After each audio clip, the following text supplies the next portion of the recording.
Meeting দেরি হয়ে গেছে। হ্যাঁ, জঙ্গি মডেলে বাংলাদেশ চিন্তা বাড়ছে তদন্তকারীদের দিল্লি পুলিশের জানালে মালদার বাসিন্দা ফারুক। গোটা দেশে এবং গোটা উপমহাদেশে এই ধরনের জঙ্গি কার্যকলাপ বাড়ছে। কিছুদিন আগে পর্যন্ত যখন ডক্টর মনমোহন সিং প্রধানমন্ত্রী ছিলেন, তখন আন্তর্জাতিক ফোরামে তিনি গর্ব করে বলতেন যে আমাদের কোনো হোম গ্রোন জঙ্গি নেই, পাকিস্তান থেকে ট্রেন করা জঙ্গি আসে। কাশ্মীরের প্রসঙ্গে বলতেন, উত্তর ভারতের প্রসঙ্গে বলতেন। তারপরে আমরা বলতাম দেখো কাশ্মীরে কি হচ্ছে, উত্তর ভারতে কি হচ্ছে, মুম্বাইতে কি হচ্ছে।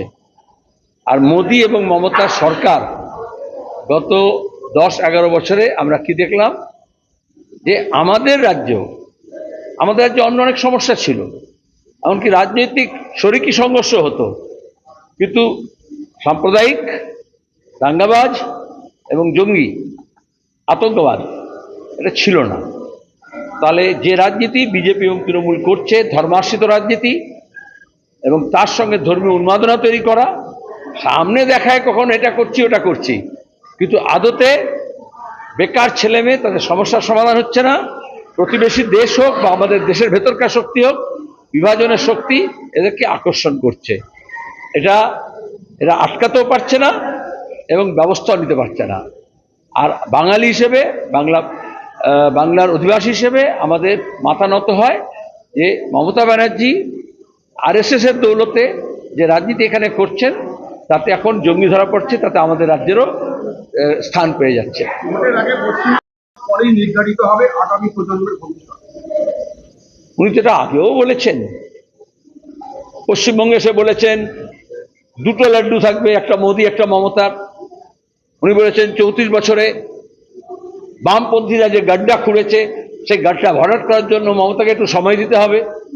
তারপরে 10 বছর ধরে যত কেন্দ্রীয় মন্ত্রী এসছে তারা মমতাকে সার্টিফিকেট দিয়ে গেছে। এখানে দাঁড়িয়ে যারা এখন বিজেপির কাজ করছে তারা সব মমতার সঙ্গে সিঙ্গুর নন্দীগ্রাম পর্যায়ে সব মমতার পাশে দাঁড়িয়েছিল, দিল্লি নেতা থেকে এখানকার নেতা।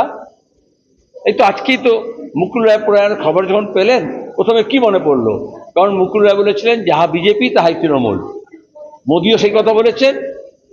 আর আমরা বলি আরএসএস এর দুটো সৃষ্টি, একটা বিজেপি, তার প্রধান হচ্ছেন মোদি, আর একটা হচ্ছে মমতা তৃণমূল, তার প্রধান হচ্ছে মমতা। সুতরাং চিঠি দিয়ে ধোকা দিয়ে কি লাভ? জনগণকে চিঠি দেবেন একটা কথা বলে, আর মমতা আর মোদির মধ্যে প্রেমপত্র বিলি হবে। তো ওখানে কলকাতার কথা বলছে কেন? ধন্যবাদ। হাওড়ার কথা বলো, হাওড়ার নাগরিক সুবিধার কি অবস্থা হয়েছে, রাস্তাঘাটে কি অবস্থা। একটা নির্বাচিত পৌরসভা নেই বলে, তো হাওড়ায় পৌরসভা নির্বাচিত নেই বলে তুই কলকাতা মেয়র নিয়ে প্রশ্ন করবে?